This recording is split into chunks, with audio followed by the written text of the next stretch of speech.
Welcome to Cosmic Potato, the Super Fan Talk podcast. Easy peasy lemon squeezy. We've got you covered with everything from Marvel to Star Wars. Glad you asked that because I wanted to take this time to explain my evil plan. Classic films, trivia games, and beyond. Come out to the coast, we get together, have a few laughs. Now, on with the show. So, all right. So we're going to be talking about Stephen King adaptations, the movie and TV adaptations of all of the works of Stephen King. I'm going to jump back in. Y'all keep on talking. Okay. Some of those things are good, and some of those things are really, really bad. So we'll talk about what our favorite ones are, what the ones that we loved, the ones that we love to hate, and the ones that we just hate, and there's still, I'm a Stephen King fan, and when I look at this list, there's tons and tons of them that I've never seen, and then there's a lot of stuff that a lot of people don't even know was based on Stephen King stuff. Like, I know that the Shawshank Redemption was based on a Stephen King work, but a lot of people don't, because they don't associate that kind of writing with Stephen King. They think all he does is horror. Right. Most of the stuff that I really like from Stephen King was not even horror. I like his other stuff better, really. So Chris, what would you say is your favorite Stephen King adaptation, or just one that you really do like? Wow, it's going to be sort of a deep pull, but I remember the first Stephen King movie that I really, really enjoyed was Firestarter. And I don't know what it was about it, but just something about the movie. Maybe it was because it was Drew Barrymore's journey in it. I'd seen her in E.T., and she was, a kid actor, but she was a good kid actor. Mm-hmm. And I think that she did a good job of carrying the film, and I liked the father-daughter dynamic in it. And I liked, the fact that... I haven't seen it in years, but George C. Scott was just amazing in that movie. He was such an amazing piece of crap in that movie. Yeah. And I thought, if I got to think back to Stephen King adaptations, the first one that really piqued my interest was Firestarter, followed closely by The Dead Zone. And those came out. Do you have years on those? I have the Wikipedia page pulled up. The only reason I ask is, I feel like I was younger when I saw The Dead Zone, so it was more scary to me. But The Dead Zone came out in 1983. Okay, and when did Firestarter came out in 1984. Right. So I was 13 and then 14. So I more than likely saw a Firestarter in the theater, and I read the book years later, and I liked the book just as much. So. Yeah, that's one thing. One inconsistency that you'll find with Stephen King stuff is that Stephen King, I really like. I like him as a writer, and I really like him as a person too. But he's kind of a whore because he will sign off on just about anything, and there are adaptations out there that are nothing like his work, and then there are some that are pretty faithful to his work. I don't know how much, unless he's contracted himself to write the script, which he did sometimes in the 80s, which he proved that he's not a screenwriter. He's an author. But he doesn't have much control over how stuff is adapted. What I've seen him do, though, especially since I really started paying attention to it more with 11/22/63 and Castle Rock, no matter what the critical reception is of the adaptations, he usually is behind them, promoting them, saying they're really good, saying he's very happy with it, even though there's no way in hell he can be very happy with it. In my opinion, I could be wrong. Maybe he's just happy that it's giving him a broader audience. Who knows? I noticed that with when they did the TV version of Under the Dome back in the 90s and late 80s, they used to do. It's like every year almost you got a mini series that was based on something from Stephen King. We had the Stand, we had the Tommyknockers, and it was it was a pretty regular thing.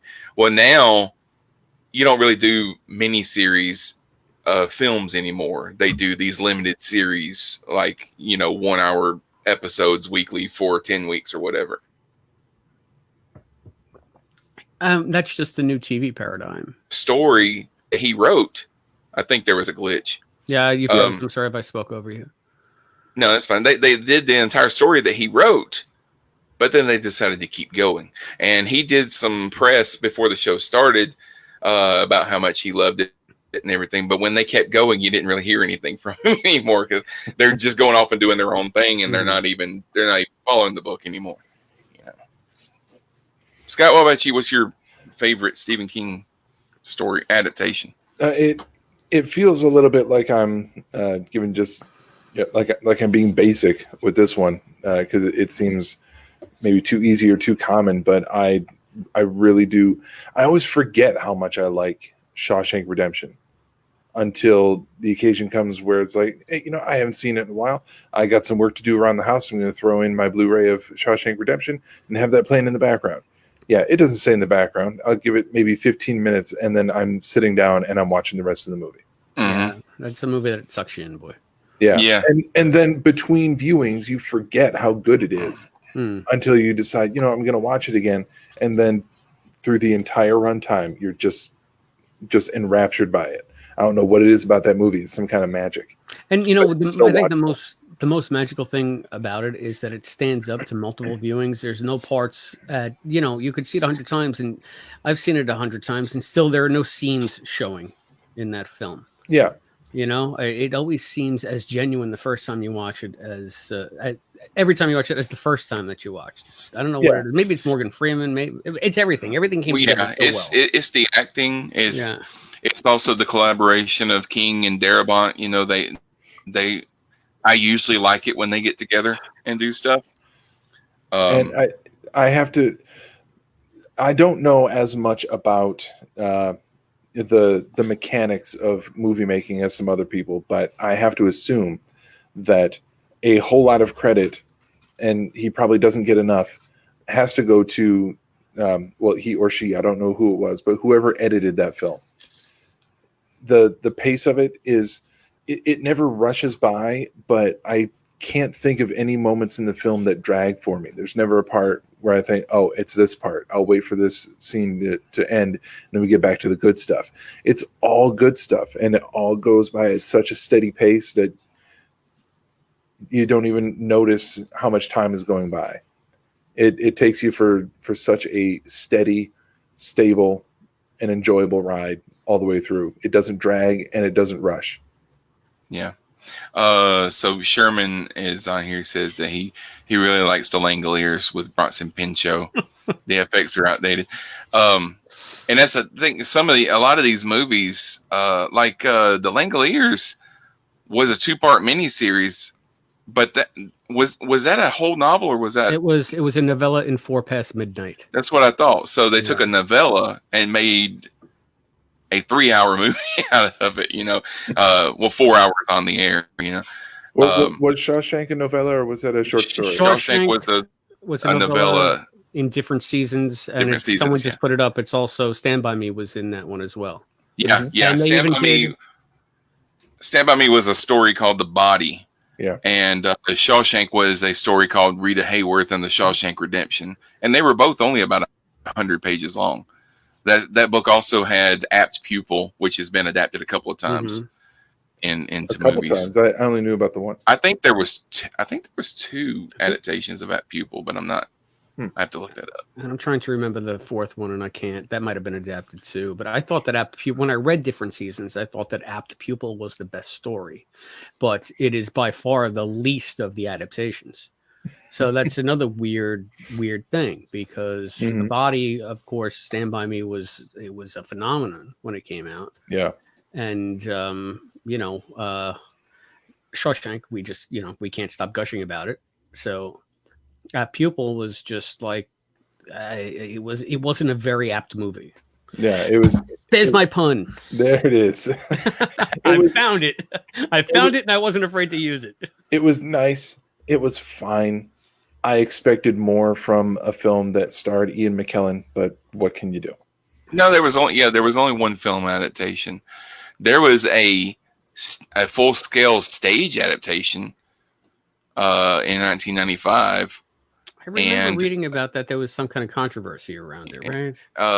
Let's see. A high school thing, or that's all it says is that they did a full scale stage adaptation of the novella, and it was adapted and directed for the stage by Christopher Johnson. Yeah, that's all it says. And they did the Family Guy did an episode that was a parody of the novella. I don't remember seeing that. Let's see. I think my favorite. I mean, Shawshank Redemption is definitely on the list. The Green Mile is definitely one of my favorites because not only the book, the way that they did the book, because they released it in a serial version.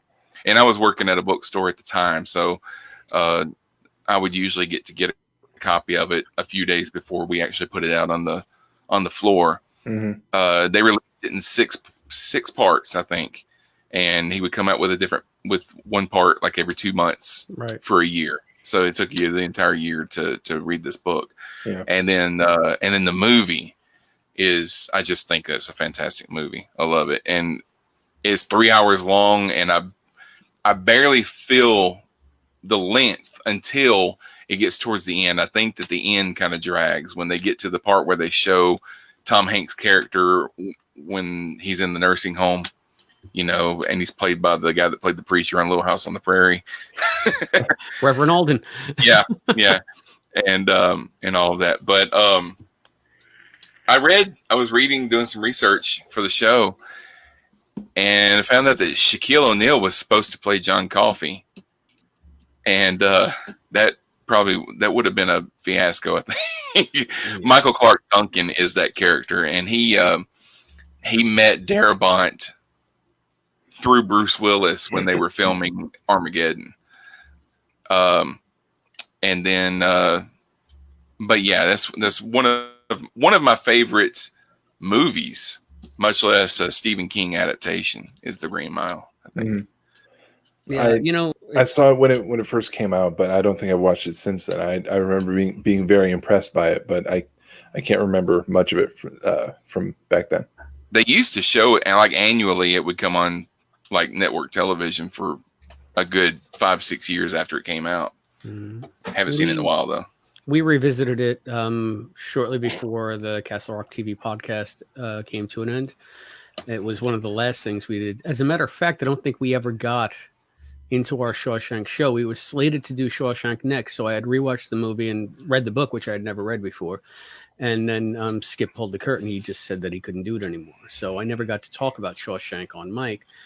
The one thing that I will say is it was such a good adaptation that it ruined the book for me, because when I read the book, there was nothing new to find there. I mean, they had taken every great part of the book and put it on screen in a magnificent way. So, I mean, it was one of the best adaptations ever done as far as translating a novel to the screen. Mm-hmm. Sherman, I don't think that any of that controversy about that pupil had to do with Bryan Singer. I think it had to do more with the Nazi character and the murder, a teenager that was murdering homeless people and stuff like that.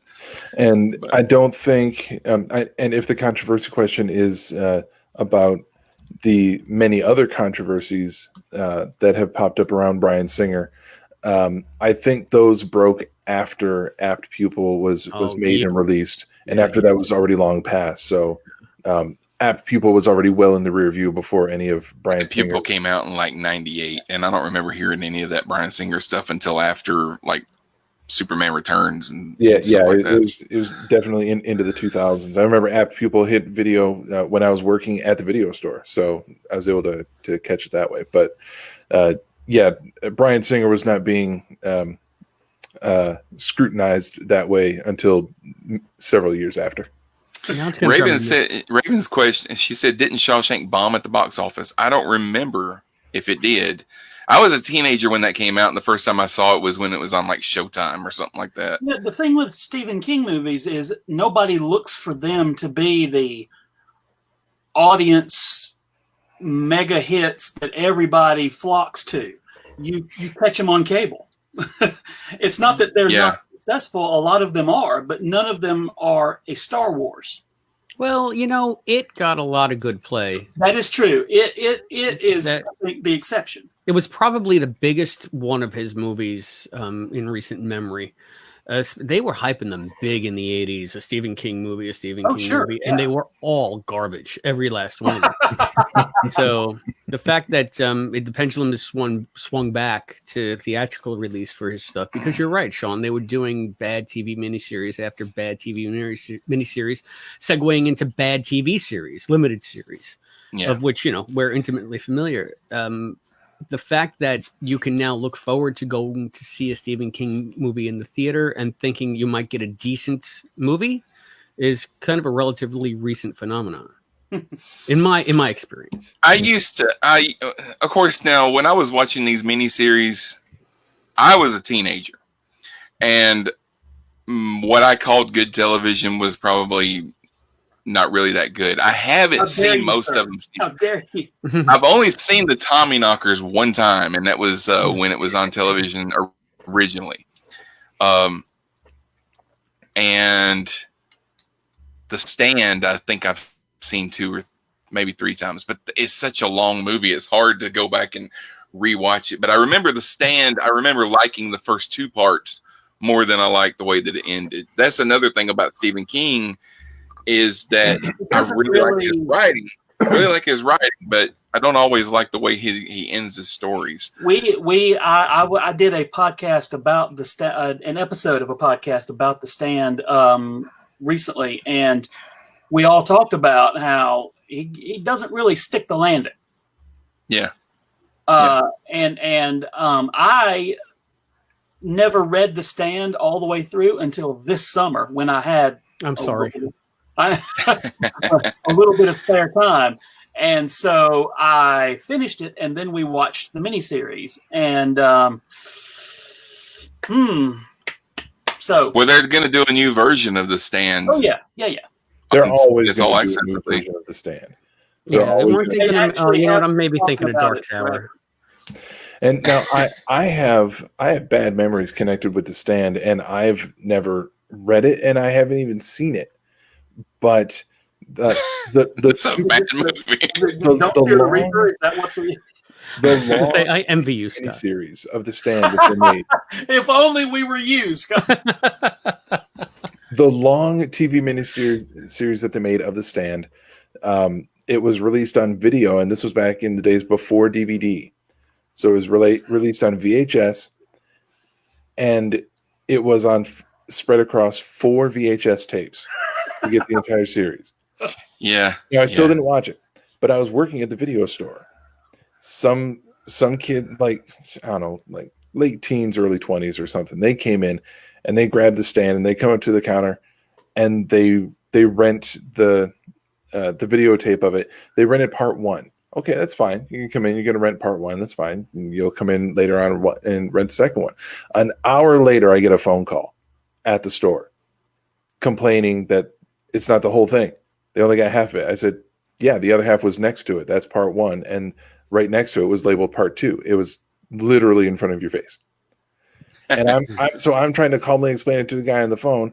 And then one of his buddies behind him grabs the phone out of his hand, puts it up to his face, and says, "You didn't tell us there was a part 2, you effing N-word." Uncensored in reality. And then he hung up the phone.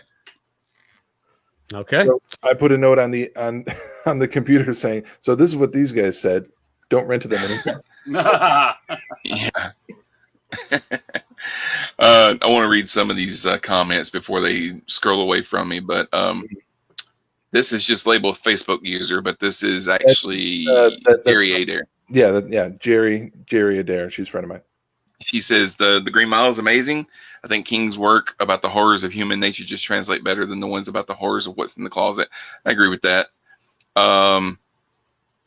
And then they're more relatable that way. I think that's why I like them more. I mean, Cujo is great. She even mentions later on that Cujo was not bad, and it was a disturbing movie for me. But I find the more human stories to be scarier in a way. Sherman says he prefers Tim Curry's interpretation of it to Skarsgård. Stop it! Just stop it. And it's not against Tom. Was it Tim? Who was it? Tom? It was Tim? Sherman. Okay, I'm sorry, Sherman. Yeah. I've just seen ever since the new It movie came out, a whole backlash of some online contingent that seems to hold the miniseries in reverence, and that miniseries was a pile of shit. I watched that thing over again for Castle Rock because we were doing all the stuff leading up to the Castle Rock series, and we found a lot to talk about and a lot to laugh about. But I don't know that you can hold it in reverence. I just don't. And Tim Curry was more campy and broad as Pennywise than scary. Yeah. So it depends on who's watching. And then when I watched it, I was like 11 years old, so it scared me. Now, if I was, my dad was, my age now at the time, obviously it didn't scare him at all. But I do agree that the new version is, 10 million times better than that original miniseries. Yeah, the TV miniseries, I saw it when it first aired on TV. Yeah, me too. I watched it when it was broadcast, and considering my age at the time, I found it disturbing. It was a little creepy, a little scary, nothing overwhelming, but a little scary. Last year, back when I was married, we watched the miniseries, myself, my ex-wife, and her son, because he was reading the book, and he's turning 14. Or he just turned 14. I can't remember what the date is today. He's around 14. And he was really enjoying the book. He saw chapter 1 in the theaters and said, well, we're waiting for your chance to go see chapter 2 in the theaters. Let's watch this miniseries.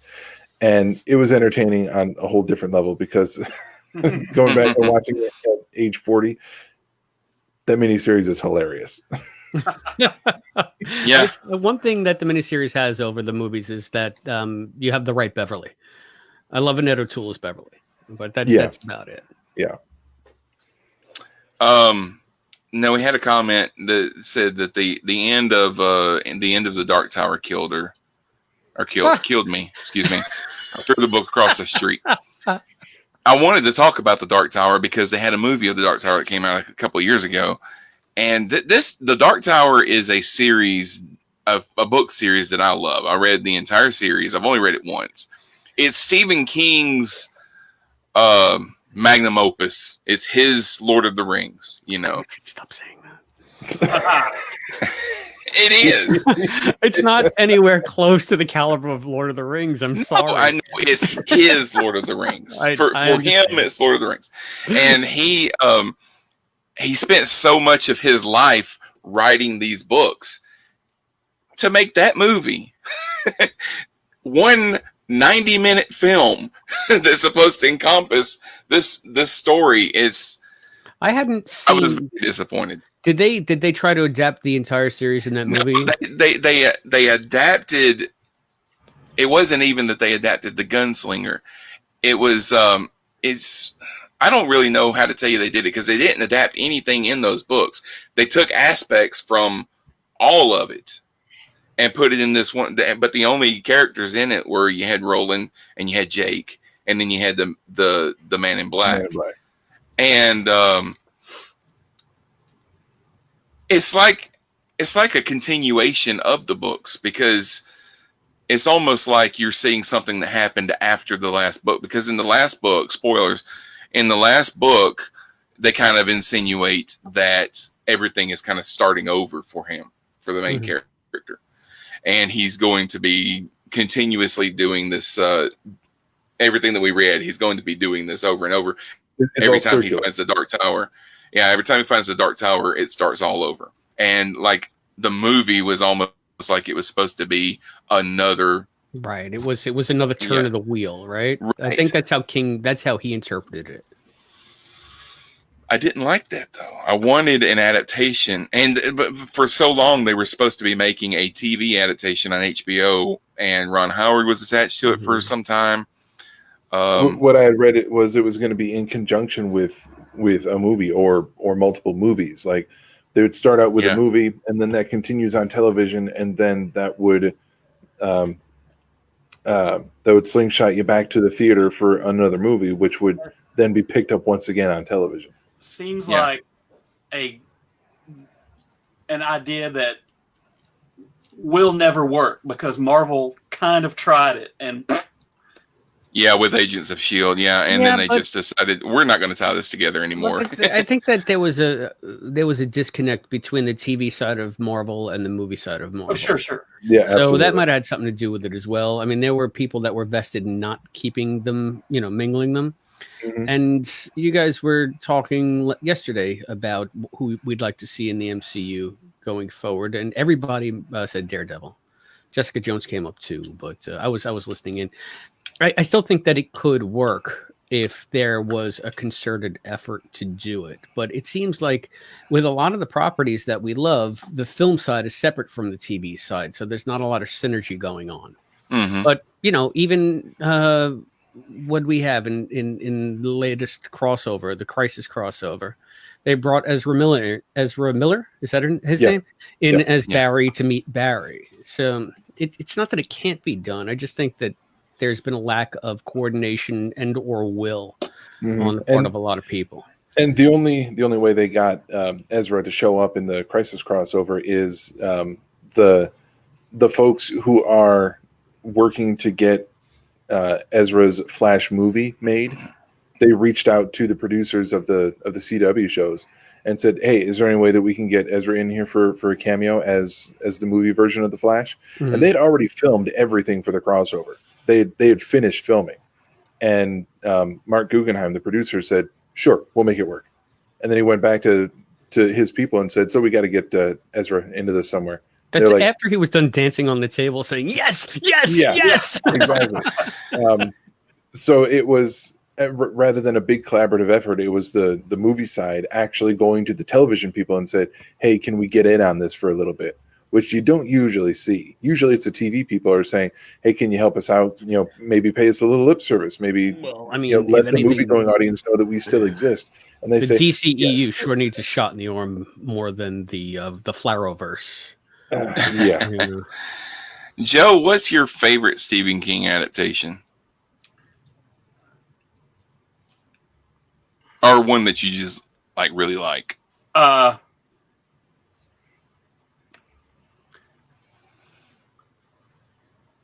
Stand by Me.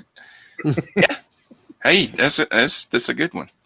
Number 2 would be Maximum Overdrive. Wow, we did a drunk commentary about that one, boy. Yeah. Stand by Me is a great movie, and it's like a good coming of age movie. And it's another example that Stephen King does really well when he's not trying to scare you.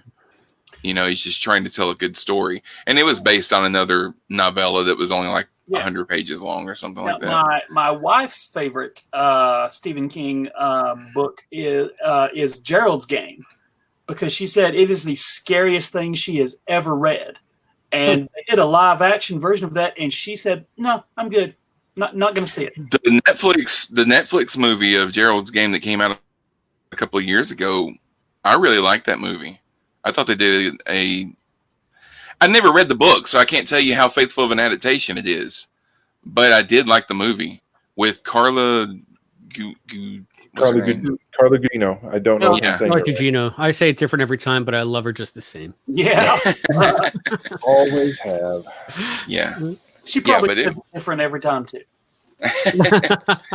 And if I'm not mistaken, it was her and Bruce Greenwood. Bruce Greenwood, but spoiler, it happens at the beginning of the movie. He dies 10 minutes into the movie. That's what Gerald's Game is about. That's the whole premise, right? Yeah. But he's Kelvin Captain Pike, so he at least gets a mention. Yeah. And he does have a few scenes after his death scene, because she has some flashbacks and she has some visions and things like that. So Raven says Gerald's Game is trash. Which, the novel or the movie? No, she's talking about the novel or the movie. Yeah. But and Sherman says Gugino, so I guess I was right. Okay. I'm not even going to go there anyway. So one thing that realized about myself in the last few years, since I've been talking about movies a lot on podcasts and things, is that I really don't like Stanley Kubrick. For a long time, go ahead. Do you mean movies or personally? Well, I mean, I don't know the guy, or I didn't know the guy. No, He's I mean, dead now, but some people have personalities who you just don't like them. I've heard horror stories about him, about who he is. But yeah, I mean, for a long time, I watched The Shining, and I didn't really care for it, and I love that book. I love The Shining, and then I read the book, and then I watched the movie, and this was years after it came out, obviously. I didn't care for the movie, but then as time went on, I realized that I've never seen a Stanley Kubrick movie that I really liked. I don't really care for 2001. I don't really care for, I mean, Clockwork Orange was okay, but for me, it was just like a confusing mess. And Full Metal Jacket? I've never seen Full Metal Jacket. I've seen pieces of it, but I've never watched it all the way through. Eyes Wide Shut, I thought was horrible. I love that movie. I love that movie. It's funny that when you talk about Kubrick, because a lot of the stuff that he's done has been adaptations. And I've read them all. I read The Shining, and Kubrick's movie takes some of the kernels of the book, but Stephen King famously hates it. We all know that. Yeah. But then he got and championed that abortion of a miniseries starring Steven Weber, which was just unwatchable. I was just going to ask about that because that one I never saw, and my understanding is that Stephen King was more behind that than he was behind the movie. So I was curious if he was in that. Yeah. Well, he was behind the miniseries because he always thought that Kubrick just butchered the book. He hated Kubrick's take, and I don't blame him, because in the book, Jack is a family man who, because of alcoholism, just goes off the deep end, and the hotel drives him crazy.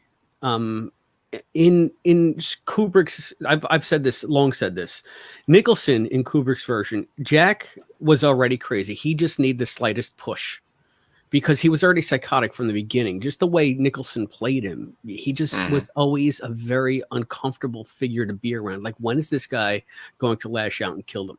Mm-hmm. It didn't even take the Overlook to do that. The Overlook was just incidental. It would have happened anyway with that Jack. He was already ready to snap. Yeah. Yeah, he just needed, like I said, the slightest push. So I can understand why King didn't like Kubrick's take on it. And then, of course, all the, but the thing is, I love that movie. When I watched that dumb documentary, it wasn't dumb. The Room 231, I think it's called, where they have all the weird conspiracy theories and fan theories. So it's a rabbit hole I've gone down quite a bit. That being said, that the miniseries went the other way. It was too indulgent of King and overlong with just flabby scenes about characters that you didn't care, and the worst Danny in film history. I mean, Mickey Mouse would have been a better Danny, ears and all. It was just so. Anyway, I don't want to hijack with my hate. It's another example of a miniseries that I liked the first. That was 3 parts, I think. I liked the first part and didn't really care for the way that ended, because they changed the ending of the book, or they added to it. Added to it. Yeah. Now I do enjoy in Ready Player One the whole sequence of the Kubrick version of The Shining that they did instead of, what did they do in the book? They did war games in the book, and instead of doing war games, they turned it into The Shining, which I thought was pretty cool. I like that. Somebody give me another. Let's talk about the ones that we just love to hate. What's one that is bad, but you like it anyway? A Lawnmower Man for Scott. Yeah. I didn't know. It's just so ridiculous. Yeah. It's ridiculous to say that it's based on a Stephen King story, because it's absolutely not. Yeah, when I read that story and then I saw, first of all, I said, I thought it was an amazing story. I love that story, but it's like 6 pages long. Mm-hmm. And wasn't the movie about like AI?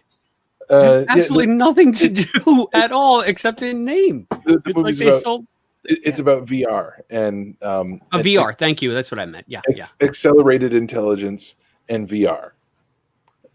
Whereas the original short story of Lawnmower Man is about a guy who, because surprise, surprise, I haven't read the original.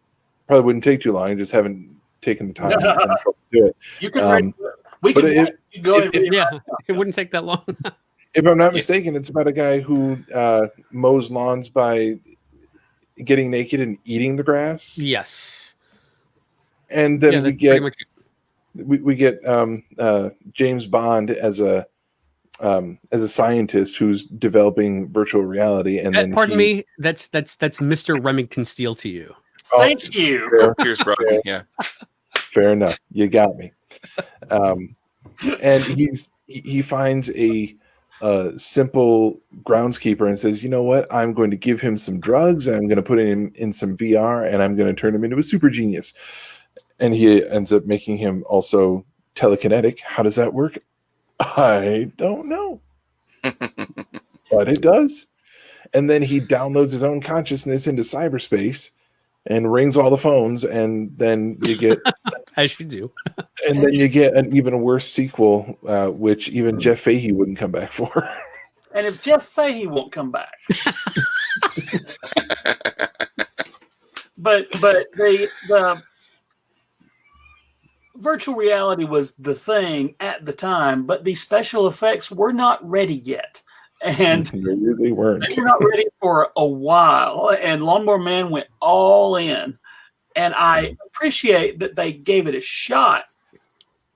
Just that part. But the Max Headroom commercials were better than a lot of what you saw. At the time, I saw it and didn't think anything of it. But now that I've seen today how people can make virtual reality look like something, I go, oh, that's what they were trying to do. Mm-hmm.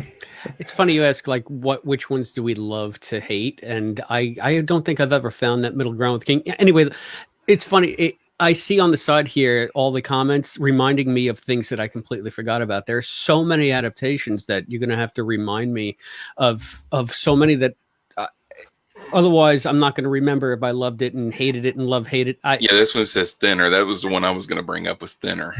Yeah, Thinner. That's what I'd forgotten about until Jerry mentioned it. And yeah, again, that was another one that I think that one came out while I was at the video store. So I would see the trailer for that like twice an hour for 8 hours straight. Just moving the videotapes around, getting things ready. Then you look up at the screen and there's that old gypsy. Thinner. Because you get a guy that's obviously in a really bad fat suit with bad makeup because they need to make him thinner through the movie. You know, he looks does like not he look came like a out fat guy. You know, he looks like a guy. Out of Weird Al Yankovic's fat video. Yeah. Looks like the makeup is ready to just drip off of him at any second. Go ahead, Chris. You were saying something. I interrupted you. I'm sorry. No, I'm just trying to. It wasn't Thinner. Like, that's almost like a cash grab for King, because wasn't that one that he wrote writings Richard Bachman?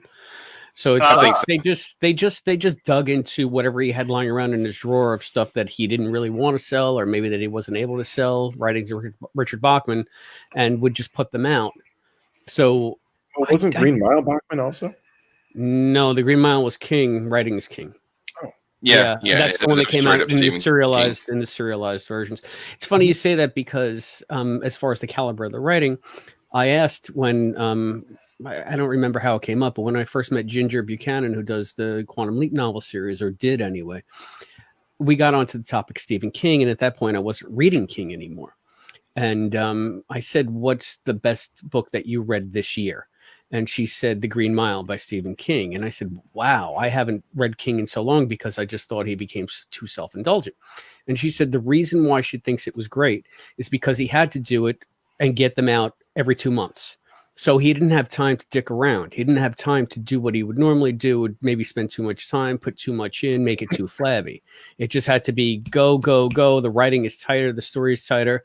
Get out the next edition. Because you said they came out every 2 months, right?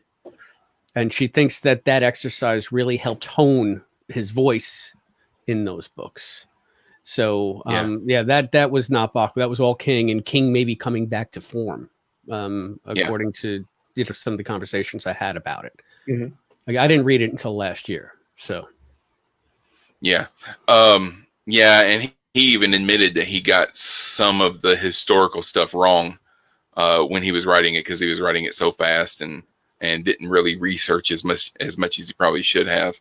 And so when he finished it and he came out with, they put it all in one volume, he had a forward. It's like, yeah, some of this stuff is, there's a reference to a dirty cartoon that's got Popeye in it, and Popeye didn't even exist in the time period that the story took place in, stuff like that, So, now one of my favorite Stephen King books is 11/22/63, and that's one of the first ones that they turned into a TV series instead of doing a mini series.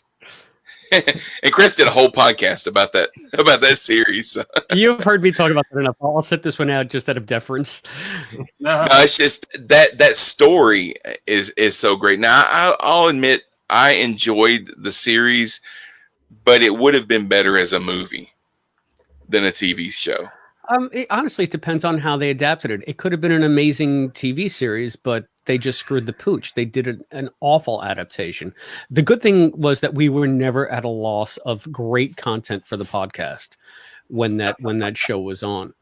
And I've been thinking a lot about 11/22/63 lately, because we're up to the Lee Harvey Oswald of Quantum Leap on the Quantum Leap podcast. Yeah. So I've been revisiting sort of all of that stuff, and it's dredging up a lot of memories. So maybe I haven't been talking about it here. I just feel like I'm talking about it a lot lately, and I don't want to filibuster. But it's just weird how it's come back into my life in these last several weeks. Scott and Joe, have y'all ever seen 11/22/63, the series? That was that Hulu? Yes, it was Hulu in 2016. Yeah. I remember we talked about it on for a minute a little while ago. Go ahead, Scott. I'm sorry. I saw the build up for it as it was coming, but I never got a chance to see an episode. Okay. Yeah, don't worry about it. I'm with Scott. I read everything leading up to it, and didn't have Hulu at the time, and then just didn't feel the urge to. I mean, since now I've got it, and I can watch it tonight if I wanted to. Mm-hmm. Which is a cool thing, but no, you get to watch Captain America tonight, so. Yeah, of course, but yeah, it didn't. It's not one of my favorite Stephen King things, so I didn't seek out the live action version. I tell you what, the one good thing that I can recommend from that miniseries is Daniel Weber's portrayal as Oswald. He was the whole freaking show. He was so good as Oswald. I still say sharpshooter every time I think about it, because that was what he said right before he shot Kennedy. And it's unfortunate because Jake and Sadie were such great characters in the book. Did you read the book, Joe or Scott? Yeah. No, Scott didn't read the book. Well, Jake and Sadie are great characters, and Sadie came across. The other good part is, I forget her name, the one who played Sadie in the adaptation was really good. She's a blonde lady. But James Franco was just Franco. It's just Franco being Franco, phoning it in, not really being, it seems like he was thinking about other stuff half the time. There was even a scene between him and I interviewed this woman too. Anyway, one of the teachers, the black character, basically the black character, where she's telling him that she's dying of cancer, and they digitally put a tear rolling down Franco's cheek to give it some kind of emotion, because he's just sitting there like a block of wood. Yeah. So, I mean, that shows you where they were with that, and they made some very bad choices with that adaptation. They did. So when that came out, there was kind of a surge of Stephen King stuff coming on TV, because they had Mr. Mercedes. It came right after that. Castle Rock came a couple of years after that, which is not an adaptation. And then the Mist. The Mist is a TV series, and it's awful. Don't watch it. But the film adaptation that Darabont did is great. Everybody loves that. I love that, because the end. Okay, Have you guys seen it? I've seen it. Mhm. I've seen it Yeah. in color and in black and white. I'm gonna spoil it. So at the end, which it didn't happen in the original story, Right. they can't get out of this mist. So they basically let Thomas Jane's character kill all of them, including the child. And then, like, as soon as he shoots the last bullet, the mist clears and the National Guard's coming through and they clear everything. Yeah, and it's like if you waited 30 more seconds. But isn't he just like standing there screaming melodramatically in slow motion? Because he was trying to shoot himself and he was out of bullets, you know. So. Yeah, he did not do his proper due diligence beforehand. Say, okay, there's 3 of us and we all need to die. Can I do this? Oh, 2 bullets? No, didn't even do that. Shoots the wife. Shoots the kid, there was 5 of them in that car. There was 2 old people in the back seat, and there was Dale. Angela from The Walking Dead, Andrea from The Walking Dead sitting beside him, and then the kid. You know, and he only had 4 bullets. So, but yeah, I like that movie, and I like that the ending was completely unexpected. Even if you had read the story, you didn't know that was going to happen. But I thought that was the cheesiest ending. That's the problem. Yeah. I thought the ending of the story was 10 times better. Oh, I love having Chris on because he always disagrees with me. You're the new Skip. Yeah. I'm the same old Chris, whichever. I don't know. Since we were talking about 11/22/63 and we're talking about James Franco in it and about him being just, you know, a block of James Franco colored wood as usual. And it just got me thinking, would it have made the series more enjoyable for you, Chris, if he had played the entire thing as his portrayal of Tommy Wiseau from Disaster Artist? You got the wrong guy. I've never seen The Room, have no desire to see The Room, and yeah. You don't need to see The Room. You need to see The Disaster Artist. So. I can't imagine that the series could have been any worse. So sure. That thing, Scott. Sure. I'm gonna save Kennedy. Yeah, we're gonna do that. We're gonna save. Oh, hi, Jake. Oh, hi. Oh, hi, Jackie. Oh, hi, Jackie. You're so funny, Mark. I'm going to save the president. You have no idea. What a story, Mark. Now, before we end, I do want to name off. I've got this list of to be announced. This is stuff that they have not made yet, or they're making. Some of it's on hold because of the quarantine and things. But what? Oh, yeah, because of 2020. Hulu is going to have The Eyes of the Dragon, which was King's fantasy story that he did. It was basically sword and sorcery, dragons and stuff. So I don't know if that's going to be a movie or a series. I'm guessing it'll probably be a series. The Institute to be announced, and they don't even have a network on here. That's a King novel that's come out in the last let's see, it came out last September, so it's fairly new. I haven't read it. Joyland, Liza's Story, Sleeping Beauties. Sleeping Beauties was a book that he wrote with his son. That's Owen, right? Yes, Stephen and Owen King writing. Did anyone read that? I started it. I haven't finished it, but I have been reading it off and on. Is Owen as good a writer as Joe Hill? Because I think Joe Hill is a really good writer. So far, it reads as Stephen King. I mean, I haven't noticed any difference in his normal writing style. So I don't know if they just kind of collaborated on the story and then Stephen is actually the one doing the writing or what. But and then The Stand is supposed to be coming to CBS All Access. You can hear my eyes roll. Based on the 1978 novel of the same name, and then a spin-off series of The Shining called Overlook. Is that the prequel that they announced so long ago? It says it's an American supernatural horror. No, that's just The Shining. Okay, I don't know. I don't know. That's all it says. It's just a spinoff series based on The Shining. And it's going to be on HBO Max. They announced the prequel series way back when Stephen King announced that he was writing Doctor Sleep, so that they were going to have a sequel and a prequel at the same. And he had nothing to do with the Overlook prequel. It was just them cashing in on the IP. I guess they still had the rights to using some of those ideas or something. Stephen King, the Doctor Sleep was an interesting film, the way they did it, because some interesting choices there. Yeah, because they wanted to. It was a sequel. It was a adaptation of a book, but also a sequel to a movie at the same time.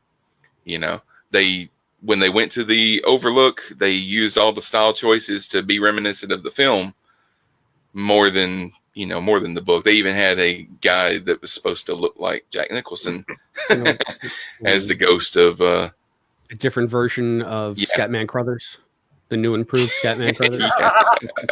Yeah. Brandon says that he got about halfway through 11/22/63, but got bored with it. Brandon, maybe we can talk about this offline. I'd just be curious to know where you sort of jumped off and why. Anyway. Yeah, because it was 9 episodes. It was 9 episodes. I never found it lagging. I thought it was doing okay. I wonder if he means the book or the series. I think he's talking about the series. Okay. But the series, I can see why you would do it after the 3rd episode. All right. Joe, let everybody know where they can find you. Right on my name tag right there on the thing, you can find a lot of the geek stuff that I do on Instagram and on Twitter at Classic Track, and Facebook.com/groups/American Sci-Fi Classics is my gaggle of people who do videos like these in lieu of real live action conventions, which is where we had been for the last few years. But in live action, I'm at Dragon Con in a couple of months. But if and when that doesn't happen, I'll be right here doing more of these. And so there you have it. All right, Chris. You can hit me up on the Twitters at The Flip Side, which is right there on the bottom of the screen. But I go on Twitter about once every 6 to 8 weeks. So it's probably better to find me on my website at theflipside.com.